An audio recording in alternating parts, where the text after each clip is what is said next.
नमस्कार, आप देख रहे हैं समाचार प्लस। समाचार प्लस की खास पेशकश ग्राउंड जीरो में आपका स्वागत है। आज हम बात करेंगे श्री गंगानगर जिले की समस्याओं के बारे में, जानेंगे किस तरह की यहाँ की समस्याएं हैं, क्योंकि सरकार यहाँ बदल चुकी है और अब किस तरह से बीजेपी है जो समस्याओं का समाधान कराने में जुटेगी। हमारे साथ यहाँ के सामान्य लोग जुड़ेंगे, इनसे जानेंगे। सबसे पहले तो पार्षद जी हमारे साथ मौजूद है। श्री गंगानगर की क्या क्या समस्या है जिनका अभी तक समाधान नहीं हुआ? बिल्कुल सही कहा आपने हरन जी कि गंगानगर की समस्याएं हैं इस समय में। और कल हमारी बजट बैठक में भी मुख्य सभापति जी को और यहाँ के विधायक एमएलए साहब जी को अवगत कराया कि सबसे मेन समस्या यहाँ पर पानी निकासी की है, जो इस समय में हम 2 बारी उस चीज़ से जूझ चुके हुए हैं। एक बारी तो बाढ़ जैसा माहौल हो गया था, तो पानी निकासी की समस्या मेन है। शवान की समस्या कल बहुत सभी पार्षदों ने 65 के 65 पार्षदों ने ये उठाई कि शवान से सभी पार्षद परेशान हैं, क्योंकि हर थोड़ी देर बाद ही कहीं न कहीं से कोई फ़ोन आ जाता है हर पार्षद को ही कि आज इस जगह पर किसी ने श्वान ने काट लिया और आज इस जगह पर। वो मेन मुद्दा ये शायद हमारे शहर का ही नहीं, ये तो सारे शायद देश का ही बना पड़ा है। लेकिन फिर भी हम उसमें चाहते हैं कि जो कोई आतंकी श्वान है, उनको तो कुछ थोड़ा बहुत इलाज किया जाए। इस पर भी एक चर्चा बहुत देर तक कल चली। और तीसरी मेन समस्या यहाँ पर मैं महिलाओं का मुद्दा ज़रूर उठाऊँगी कि एक महिलाओं के साथ जो चेन स्नैचिंग या पर्स छीनना, या आए दिन महिलाओं को डर लगा रहता है कि हम निकलेंगे तो कहीं न कहीं कोई न कोई कांड हो जाएगा हमारे साथ। तो एक मतलब महिलाओं में एक अपराधियों को तो कोई डर नहीं रहा है, और वो डर होना चाहिए प्रशासन का। हमारा प्रशासन थोड़ा मुस्तैद होना चाहिए। कोई भी ठोस कदम उठाए जाएँ जिससे महिलाएँ आराम से अपना निकल सके शहर में, चाहे कम से कम सुबह से निकल के रात के 10 बजे तक तो आराम से घूम पाएँ। ऐसा कुछ प्रशासन का डर अपराधियों के मन में ज़रूर होना चाहिए। और भी कई समस्याएँ हैं जो मैं ये चाहूँगी। एल-एंड-टी जिसमें बहुत परेशान किया सभी पार्षदों को, मेरे वार्ड में भी रहा से मैं जूझती रही। और जो मैं चाहूँगी कि इनके ऊपर भी कोई एक ऐसा फ़ोन होना चाहिए जो इनको समझा सके या कोई करवा सके कार्य को। कोई भी कार्य है, कोई भी समय पर किसी भी रहते किसी का भी नहीं हुआ। और भी कई समस्याएँ हैं जो मैं। बिल्कुल, श्री गंगानगर शहर की बात की जाए तो श्री गंगानगर में समस्या ही समस्या है। हमारे साथ पेट्रोलियम डीलर एसोसिएशन के अध्यक्ष है जो लगातार पिछले काफी सालों से संघर्ष करते आ रहे हैं पेट्रोल डीजल के दाम घटाने की मांग को लेकर। क्या कहेंगे सर? भाजपा को सरकार बन चुकी है, कांग्रेस भी रह चुकी है, लेकिन समस्या जो की त्यों। एक्चुअली क्या हुआ कि हम इंतजार कर रहे थे मोदी जी की जो गारंटी थी उसमें कि 1 फरवरी को जो बजट आएगा उसमें कुछ ना कुछ हमें कुछ आसान होगा काम, कुछ कम होंगे डीजल पेट्रोल के दाम, पर ऐसा नहीं हुआ। फिर हम 8 फरवरी को इंतजार करते रहे कि भारतीय जनता पार्टी की नई सरकार बनी है तो ये लोग कुछ करेंगे, पर ऐसा अभी तक कुछ हुआ नहीं। पर मुझे आश्वासन के अलावा अभी तक कुछ मिला नहीं, चाहे वो कांग्रेस है चाहे बीजेपी, दोनों ने आश्वासन ही दिए हैं। अब देखते हैं आगे आगामी क्या ये लोग करेंगे। मुझे ये कहा गया है कि आप थोड़े दिन इंतजार करिए, मोदी जी की गारंटी है, हम पूरा करेंगे। और जो समीक्षा मोदी जी ने बोला था कि समीक्षा करेंगे, तो वो समीक्षा हम लोग कर रहे हैं और जल्द ही इसका निवारण कर देंगे, ऐसा मुझे आश्वासन दिया गया। अगर पूरे भारत की बात की जाए तो पूरे भारत में सबसे ज्यादा जो पेट्रोल डीजल के दाम है वो रहते हैं गंगानगर जिले के। महज 5 किलोमीटर की दूरी पर पंजाब स्थित है, जहां का पेट्रोल का अगर बात की जाए तो 15 से 18 रुपए, और जबकि डीजल का भी 13 से 15 रुपए डिफरेंस रहता है। ऐसे में राजस्व को नुकसान हो रहा है, उसके बावजूद भी क्यों नहीं हुआ? इसको लेकर क्या बिल्कुल, कहेंगे? बिल्कुल। एक्चुअली क्या है, सरकार को ये करना चाहिए, चाहे वो कांग्रेस की सरकार थी, चाहे बीजेपी की। इन लोगों को एक्चुअली ब्यूरोक्रेट्स है ना, जो वो पार नहीं पड़ने दे रहे। वो गलत आंकड़े घुमाते हैं, जिससे क्या है कि नेतागण जो होते हैं इनको पूरा मतलब पकड़ नहीं होती ना, अकाउंट्स में कितने पैसे आएँगे, क्या होगा, तो थोड़ा बड़ा हुआ दिखा देते हैं, उससे नेतागण डर जाते हैं। तो मुझे ऐसा लग रहा है कि नेताओं की जो समझ है वो थोड़ी कमज़ोर लग रही है। अगर ये थोड़ा-सा मजबूती से अगर कोई ठोस कदम उठाने का अगर निर्णय लेंगे ना, तो मैं निश्चित तौर पर कहता हूँ कि राजस्थान का जो राजस्व है, वो 100% बढ़ेगा, बस बशर्ते एक कदम बढ़ाने की। एक कदम ये बढ़ाएँगे ना थोड़ा-सा, तो इनको 1 महीने में रिज़ल्ट आ जाएगा। पर मुझे नहीं पता ये क्यों नहीं कर पा रहे, करना चाहिए इनको, ऐसा बिल्कुल। मेरा सर, मानना है। श्री गंगानगर की क्या क्या समस्या जो मुख्य रूप से मानते हैं आप? गंगानगर की समस्याओं में सबसे अहम समस्या जो अभी चेष्टा जी ने बताया, पानी निकासी की समस्या है ही है। इसके अलावा सड़कें जगह-जगह से खोद करके छोड़ दी गई हैं। आवागमन में बड़ी भारी समस्या आ रही है। सीवरेज के लिए जो कंपनी एल&टी को ठेका दिया गया था, आपको ध्यान हो पिछली सरकार में भाजपा सरकार ने 555 करोड़ रुपए की योजना मंजूर की थी, जिसमें सीवरेज के अलावा 24 घंटे ड्रिंकिंग वाटर पीने का पानी घरों में दिया जाएगा। वो समय कभी का पूरा हो चुका है, लेकिन कंपनी अभी तक काम पूरा कर नहीं पाई है। लगातार उसका टाइम बढ़ाया जा रहा है और काम भी इतना निम्न क्वालिटी का हो रहा है कि लोगों को भारी परेशानी होगी। जो वाटर निकासी की बात करें, ड्रेनेज की बात कर रहे हैं, उसके लिए 38 करोड़ रुपए का प्रोजेक्ट बना करके भेजा हुआ है राज्य सरकार को। और हमारी कोशिश रहेगी कि इस साल नहीं तो अगले बजट में निश्चित रूप से वो बजट पैसा मंजूर हो जाए और ड्रेनेज की समस्या हल हो जाएगी। उसके बाद कभी दिक्कत नहीं आएगी। आपसे जानना चाहेंगे, पिछले 5 सालों में कांग्रेस की सरकार रही थी, अब भाजपा की सरकार आ चुकी है, लेकिन श्री गंगानगर की अगर क्राइम की बात की जाए या फिर समस्या ज्यों की त्यों बनी हुई है, इस पे कभी समाधान नहीं हुआ, क्या कहेंगे? देखिए, क्राइम का लेवल तो यहाँ कोई इतना बड़ा नहीं है। हाँ, छूट-फूट चेन स्नैकिंग की समस्याएँ जो है देखने को आती है, ये इसके पीछे जो हम अशिक्षा या नशा प्रवृत्ति को भी ले सकते हैं। इसके लिए पुलिस को मुस्तैद करना निश्चित तौर पर बड़ा आवश्यक है। और अगर अपने सड़कों की क्वालिटी की बात करें, जहाँ अपने खड़े हैं, ये अरबों रुपए की संपत्ति है सरकार की। यहाँ किस तरह की व्यवस्थाएँ हमारे सामने हैं। निश्चित तौर पर इसका जो श्रेय कह दो या आरोप कह दो, ये नगर परिषद पर जाता है। अभी आशुतोष जी पेट्रोल डीजल की बात कर रहे थे। बड़ी समस्या है, बड़ी गंभीर समस्या है और किसानों को तो इससे बड़ा ज़्यादा नुकसान हो रहा है। केंद्र की सरकार है, पिछले 9.5 साल से अधिक समय हो गया। उसके बावजूद भी इसका समाधान नहीं हो रहा। अगर अब यहाँ कांग्रेस की सरकार होती केंद्र में, तो आशुतोष जी इतना बड़ा हंगामा खड़ा कर देते कि सारे पंप बंद कर देते। गंगानगर की मूल जो समस्या है, वो 90%, 95% यहाँ की जो आबादी है, वो किसान है। किसानों की समस्याओं का जब तक हल नहीं होगा, तब तक हमारा जिला ग्रोथ नहीं करेगा। और किसानों की समस्याओं के हल के लिए हमें राजनीति से ऊपर उठकर काम करना होगा। सरकार से मांग करने में, वो चाहे कांग्रेस हो, चाहे बीजेपी हो, चाहे सामाजिक लोग हों, चाहे हमें इसके लिए हमें संत महात्माओं का भी सानिध्य लेना पड़े, तो जाके किसानों की समस्या हल हो पाएगी। और जो गंदा पानी पंजाब के माध्यम से राजस्थान में आ रहा है, उसका भी समाधान हो पाएगा। क्योंकि गिरता हुआ स्वास्थ्य किसी भी देश या प्रदेश को उन्नति की ओर नहीं ले जा सकता। ये बड़ा गंभीर मुद्दा है। बिल्कुल, श्री गंगानगर की मेन समस्या क्या मानते हैं, जिससे नुकसान होता है? श्री गंगानगर का जो मेन समस्या जो है ना, अभी एक तो मेन समस्या तो यही है कि अभी जो शहर के जो हालात हैं, जो ट्रैफिक व्यवस्था है, ये बहुत ज़्यादा खराब हो चुकी है। अब देखिए सड़कें जो है, वो कोई 30 फुट चौड़ी है, कोई 40 फुट चौड़ी है, लेकिन आज के हालात के अंदर जो सड़क है ना, वो 10 फुट ही रह गई है। लोगों ने थड़े पे कब्जा कर लिया, फिर नीचे आके फिर उन्होंने कार पार्किंग खड़ी कर दी, जगह बना ली, गली में कारें खड़ी हैं, निकलने के लिए रास्ता नहीं है। इतने इसमें क्या होता श्री है कि गंगानगर की बात की जाए तो श्री गंगानगर में यातायात की समस्या है, पेयजल निकासी की समस्या है, पंजाब से आ रहे दूषित पानी की समस्या है। ये कहा जा सकता है कि श्री गंगानगर की जो समस्या है, काफी समस्याएं हैं। सरकार तो बदल गई, लेकिन अभी तक श्री गंगानगर की समस्याओं पर कोई भी समाधान के लिए आगे नहीं आया है।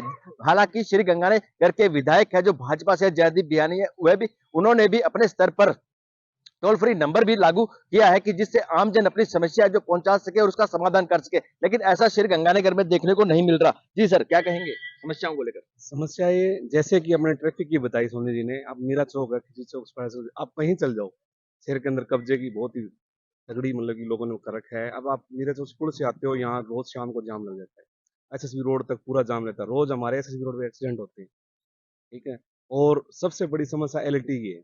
एलएनटी की ये जो एक बार खोद के छोड़ दी, बाद में संभालते ही नहीं। मैं यही कहता हूँ इनकी समस्या। आप आमजन है, जागरूक है, आपने आज तक क्या किया इन मुद्दों को लेकर? हालांकि पिछले 5 साल पहले कांग्रेस की सरकार रही थी, हाँ जी। इसके लिए मैं क्या किया आपने? ये समस्या लगातार चलती आ रही है। हाँ, नहीं, जब भी हम बुलाते थे, कांग्रेस सरकार थी, मैं इसी कांग्रेस जिलाध्यक्ष हूँ, राजेश नागर नाम मेरा। जब भी बुलाते थे, आते थे, समस्या का हल होता था। लेकिन अभी मान लें कि जब ट्रैफिक की अभी देखो आप मीरा चौक साइड जाओ, वो किसी शहर में कहीं चल जाओ, आप गोलजार आ जाओ, इधर आ जाओ, सही ट्रैफिक की समस्या ज्यादा है। बिल्कुल, कांग्रेस के है 2 महीने में क्या समस्या ज्यादा बढ़ गई ट्रैफिक की? नहीं, उससे पहले कांग्रेस सरकार थी। इस दिशा में हमने काम किया, जी। मगर वो काम पूर्ण रूप से नहीं किया। हमने चारदीवारी को तो तोड़ने का काम किया, चौतरों को नीचा करने का काम किया, मगर जो नाली जो कब्जे पर थी, उस नाली को वहां से हटाकर जो मकान के पास लाने का काम था, वो हम नहीं कर पाए। निश्चित तौर पर ये हम स्वीकार भी कर रहे हैं। अगर उस समय जब कब्जे तोड़े गए, उस समय नाली को अगर प्रॉपर स्थान पर ले आते, तो ये समस्या आज आने वाली नहीं थी। मगर मैं उम्मीद करूंगा जो नया बोर्ड है और सम्मानीय पार्षद महोदय खड़े हैं यहाँ, ये आने वाले 2-3 महीने में इस समस्या को पूर्ण रूप से खत्म कर देंगे। बिल्कुल, समस्याएं बहुत है। जी सर, श्री गंगानगर का में समस्या लगातार बढ़ती जा रही है। 2 महीने पहले राजस्थान के अंदर भाजपा की सरकार बन चुकी है और श्री गंगानगर से जयदीप बियानी जी विधायक है। किस तरह देखते हैं? इससे पहले भाजपा लगातार प्रदर्शन करती आ रही थी हर समस्याओं को लेकर, लेकिन अब समस्याओं का समाधान नहीं हो रहा।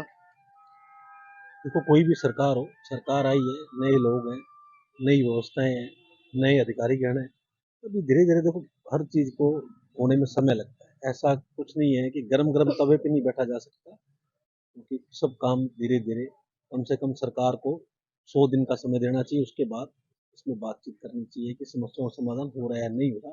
100 दिन में तो बाड़ा है ना ये तो, हर व्यक्ति को अपना स्थान पता लगेगा, मेरे को यहाँ बैठना है, मेरे को यहाँ बैठना है, तो उस हिसाब से लोग बैठेंगे, उसके बाद पता लगेगा। बिल्कुल, ये है भाजपा के जिला प्रवक्ता जिनका साफ तौर पे कहना है कि समस्या है जिनका समाधान धीरे-धीरे किया जाएगा। अभी 2 महीने पहले ही सरकार बनी है, लेकिन श्री गंगानगर की अगर बात की जाऊँ तो श्री गंगानगर पिछले 2 महीने में लगातार है जो आचार संहिता से घिरा हुआ है। आचार संहिता लगातार यहाँ पर लागू रह रही है, क्योंकि पहले विधानसभा चुनाव की आचार संहिता रही, जिसके बाद श्री करणपुर विधानसभा में चुनाव हुआ, उसके बाद आचार संहिता रही और उसके बाद नगर परिषद में सभापति का चुनाव हुआ, उस दौरान आचार संहिता लगी। ये कहा जा सकता है कि 2-3 दिन पहले ही ये जो आचार संहिता है टूटी। अब देखना होगा कि श्री गंगानगर में विकास किस तरह होगा। मैडम, सभापति बोर्ड है जो अब भाजपा का बन गया है, पहले कांग्रेस का था, कांग्रेस सरकार थी, भाजपा का बोर्ड बन गया और भाजपा की सरकार है। किस तरह देखते हैं कि इन समस्याओं का समाधान होगा? बिल्कुल सही कहा, हमारी भाजपा की सरकार है इस समय में, हमारे चेयरमैन भी है, हमारे विधायक भी हैं और हमारे राज्य में भी हमारी है और केंद्र में भी अभी है और आने वाले समय में भी हमारी ही बनने जा रही है। बिल्कुल सही कह रहे हैं, समस्याएं जो मैंने पहले बताई बिल्कुल थी और जूझे हैं हम कांग्रेस की सरकार में। बिल्कुल अब इस समय में हमारा टाइम अभी आचार संहिताओं में ही बीता है, जब से लेकर के जीते हैं तब से लेके आज तक में। अब जो मेन समस्याएं जो हल करने वाली हैं, जैसे शवान की मैंने बताई थी, उस पर हल किया जाएगा थोड़ा बहुत, कि कोई बाड़े बूढ़े का इंतजाम होएगा, क्योंकि हमारे ऊपर ये नहीं हो सकता कि इनको अपने हटा दें या बाहर छोड़ दें, ऐसा कुछ भी नहीं कर सकते हैं। तो उनका एक बाड़े बनाने का कल प्रस्ताव रखा था। धीरे धीरे समस्याओं का हल सारे, जैसे शहर में निकासी का है, उसके लिए भी बजट पास करवाया गया कल, 311 करोड़ रुपए तक का उसमें निकासी का भी है, तो उससे भी थोड़ा बहुत अपने इससे शहरवासियों को निजात मिलेगी, पानी की निकासी में भी जल्दी हुआ करेगा। और थोड़ा समय, जैसे मेरे आशुतोष भाई साहब ने कहा है, समय लगता है, ऐसे नहीं होता कि एकदम ही। और हम लोग तो अभी आचार संहिताओं में ही टाइम बिता दिया हुआ है। अब जैसे-जैसे समय आएगा वैसे-वैसे अब प्रशासन भी मुस्तैद होएगा। श्री गंगानगर जिला किसान के नाम से काफी प्रसिद्ध है। अन्न का कटोरा श्री गंगानगर को कहा जाता है, जो देश प्रदेश के अंदर अन्न भेजने का काम करता है। लेकिन श्री गंगानगर का जो किसान है लगातार समस्याओं से घिरा रहता है। किसान खेतों की बजाय हमेशा सड़कों पर देखने को मिलता है।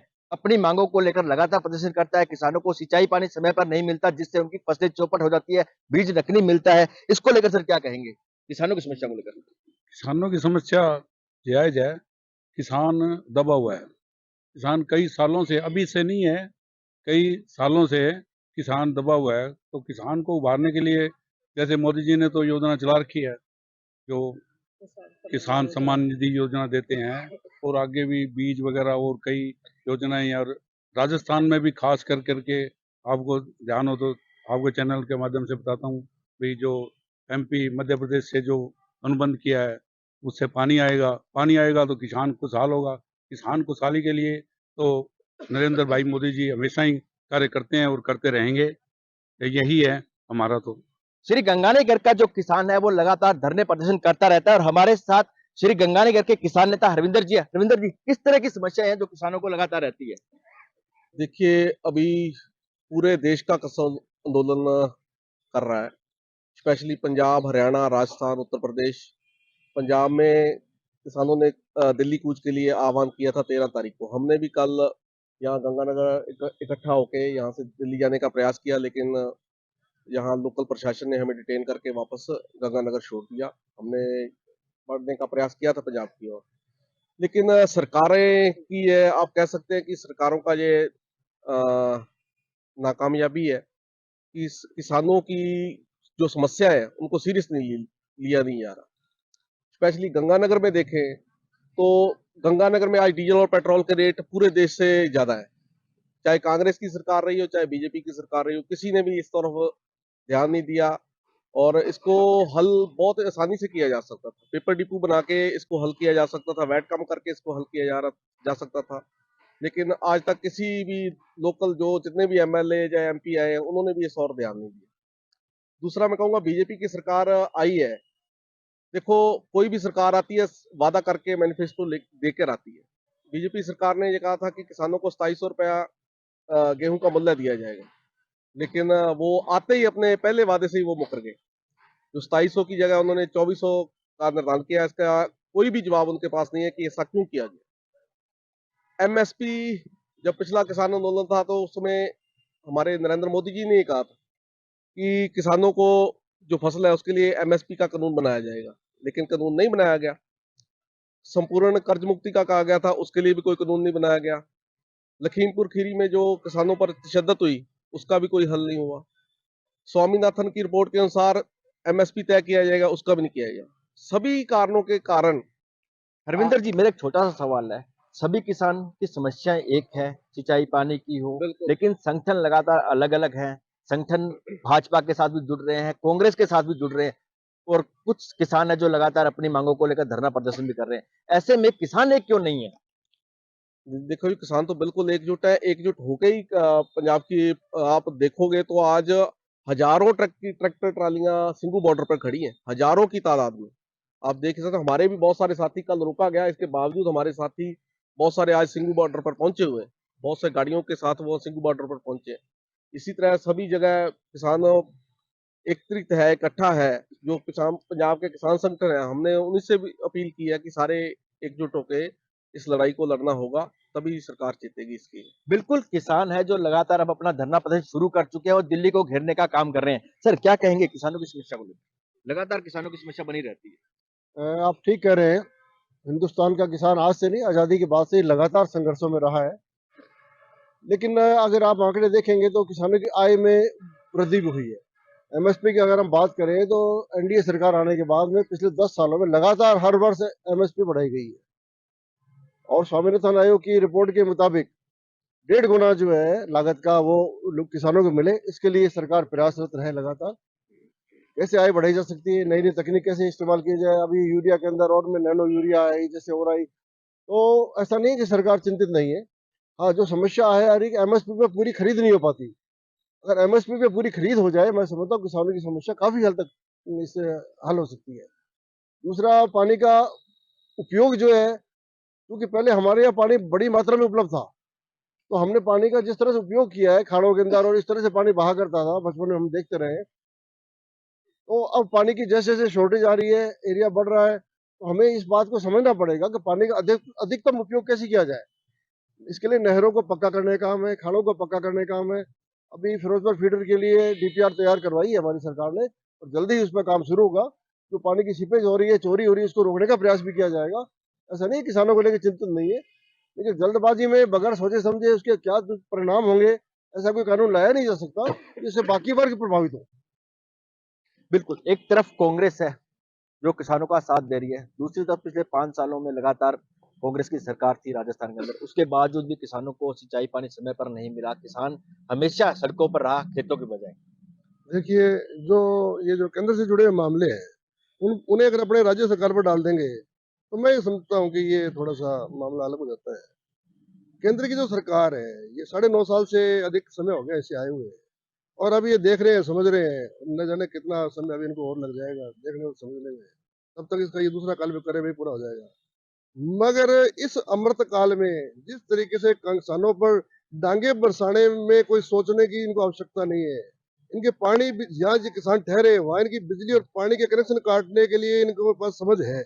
श्री गंगानगर की अगर समस्या की बात की जाए तो श्री गंगानगर में पिछले काफी सालों से बात की जाए तो पंजाब से लगातार है जो दूषित पानी आ रहा है, उसका समाधान आज तक नहीं हो पाया, जिसके चलते श्री गंगानगर जिले भर के अलावा 8 जिले और ऐसे हैं राजस्थान के जिनमें कैंसर की बीमारी लगातार फैल रही है। यहाँ तक कि पंजाब से चलने वाली ट्रेन का नाम भी कैंसर ट्रेन घोषित कर दिया गया। सर, किस तरह देखते हैं, दूषित पानी लगातार आ रहा है? ऐसा है जी, मैं आपको अवगत करा दूं कि मैं एक गैर राजनीतिक संगठन से आता हूँ, ट्रेड यूनियन का लीडर हूँ। सब सरकारें दोनों आती हैं, लेकिन पब्लिक की ओर ध्यान नहीं देती। ये मुद्दा सिर्फ एक चुनावी मुद्दा है। जो मैं 54 वर्ष की आयु मेरी हो गई, मैं शुरू से देखते आ रहा हूँ कि कांग्रेस आए चाहे बीजेपी आए, चुनाव के टाइम जो सब पार्टी विपक्ष में होती है वो इस मुद्दे को लेकर चलती है, और जैसे चुनाव में वो विजय हासिल कर लेते हैं तो उन्हें ना तो कैंसर दिखाई देता है, ना लोगों की बीमारी दिखाई देती है, और ना गंदा पानी जो पंजाब से प्रदूषित पानी आ रहा है उस पर कोई पार्टी ध्यान नहीं कर रही है। मैं तो दोनों पार्टियों से आग्रह करता हूँ कि पूंजीपति लोग जो है वो तो बहुत से संसाधनों से पानी को शुद्ध कर लेता है, लेकिन जो मेरा मजदूर वर्ग जो आज 250, 300, 400 रुपये डेली कमाता है और परिवार पालता है, उसके लिए ये करना असंभव है। वो बेचारा परिवार पाले बिल्कुल या पानी को शुद्ध करे। श्री गंगानगर की जो समस्या है दूषित पानी की वो लगातार है जो बढ़ती जा रही है, लेकिन अभी तक इस समस्या का कोई भी समाधान नहीं हुआ है। हमारे साथ इस वक्त कमला बिश्नोई जी मौजूद है। कमला जी, श्री गंगानगर की महंगाई की समस्याओं को लेकर आप लगातार धरना प्रदर्शन करते आ रहे हैं, लेकिन समस्या का समाधान कभी नहीं हुआ। कांग्रेस की सरकार रह चुकी है 5 साल और अब भाजपा की सरकार है। किस तरह देखते हैं सभी सभी को मेरा नमस्कार। अभी आप जवाब पूछ रहे हो, कांग्रेस की सरकार बिल्कुल रही है, पर जो ऊपर वाली सरकार है उसकी हालात देखो ना क्या है। आप लोगों से छुपी हुई है, मीडिया से कोई छुपी नहीं। मीडिया जी पूरी कवर करके छापे ना तो लोगों को पता पड़ जाए भी क्या कर रही है ऊपर की सरकार। आज भी देखो किसानों के हालात क्या हो रही है। आंसू गैस छोड़े, गोलियां छोड़ी। आज मेरा भाई एक मिलिट्री का अफसर रिटायर उस फौजी ने बताया कि ये आंसू गैस नहीं है, ये वास्तव में गोली थी। उस गोली से जान चली जाती तो क्या हालात होती। सिर के ऊपर मैं तो से श्री गंगानगर के मुद्दे की बात कर रहा हूँ, आप सरकार की बात पूछ रहे हो। मैंने ऊपर की सरकार का जवाब दिया। अब सरकार कांग्रेस की 5 साल रही है, बिल्कुल धरना प्रदर्शन किया है। तो जब तक ऊपर से लगाम नहीं कसी जाती तब तक काम नहीं होते हैं। ये समझो कि कांग्रेस में क्या नहीं किया। आज जो मैं कहना चाहती हूँ, सभी मेरे भाई खड़े हैं, बहनें खड़ी है, बच्चे खड़े हैं, सभी खड़े हैं। आज अशोक जी ने एक बेटा माँ को नहीं दे सकता, इतना अशोक गहलोत ने आज दुनिया को दिया। आज उसको भूल गई तो बेबस बात है हमारे लिए, बहुत ही बेबस बात श्री है। गंगानगर की पानी की समस्याएं, जेसीटी मिल की समस्या जो बंद हो गई, काफी जो मजदूर उसमें काम करते थे वो सब बेरोजगार हो गए। तो कहीं ना कहीं श्री गंगानगर में समस्या आती जाती है, बेरोजगारी लगातार बढ़ती जा रही है। कांग्रेस की सरकार भी रह चुकी है और भाजपा की सरकार भी रह चुकी है, अब फिर से भाजपा की सरकार राजस्थान में, लेकिन समस्या है जो ज्यों की त्यों बनी हुई है। इसको लेकर क्या प्रयास करेंगे आप? समस्या है पानी निकासी की समस्या, सबसे बड़ी समस्या है शहर की। सबसे ज्यादा समस्या है अलंटी की। सारे शहर को तोड़ के छोड़ दिया और शहर में नरक बना के छोड़ दिया। और पानी की निकासी की बात करें तो मैं बात कर रही हूँ कि आपको पता है कि गंगानगर में पिछली बार भारी से भारी बरसात हुई थी और कितने घंटे पानी रुका आप देखा होगा। सारी कांग्रेस की टीम, सारी मिलिट्री की टीम और सारी नगर परिषद की टीम लगकर पानी निकासी किया और हम लोगों ने प्रयास भी किया और आगे भी हमने प्रयास था कि हमारी सरकार बनेगी बिल्कुल पानी की निकासी का ही पहला काम करेंगे। पानी निकासी की समस्या तो गंगानगर की काफी लंबे समय से चलती आ रही बहुत है, लंबे समय से चल रही है। सरकार कोई कांग्रेस के नहीं, लगातार किया था। पिछली बार बीजेपी की सरकार थी, आप लोगों ने देखा कहीं डक्का भी टूटा काम का देखा कहीं? बताइए आप लोग भी। आज एक सड़क नाली निकालने वाला नहीं था, ट्राली ट्रैक्टर नहीं थे, टेम्पू नहीं थे। अब एक एक वार्ड में एक ट्राली और टेम्पू हमेशा जाते थे। सबसे ज्यादा सफाई की समस्या बिल्कुल श्री गंगानगर के पानी निकासी की समस्या, दूषित पानी की समस्या, किसानों की समस्या है जो लगातार बढ़ती जा रही है और लगातार पिछले काफी सालों से ये लगातार बढ़ती जा रही है। अब श्री गंगानगर में विधायक है जो भाजपा के हैं, राजस्थान में भाजपा की सरकार है और केंद्र में भाजपा की सरकार है। अब देखना होगा कि सत्ता तो बदल गई, अब श्री गंगानगर की सूरत किस तरह बदलेगी। देखते रहिए समाचार प्लस। नमस्कार।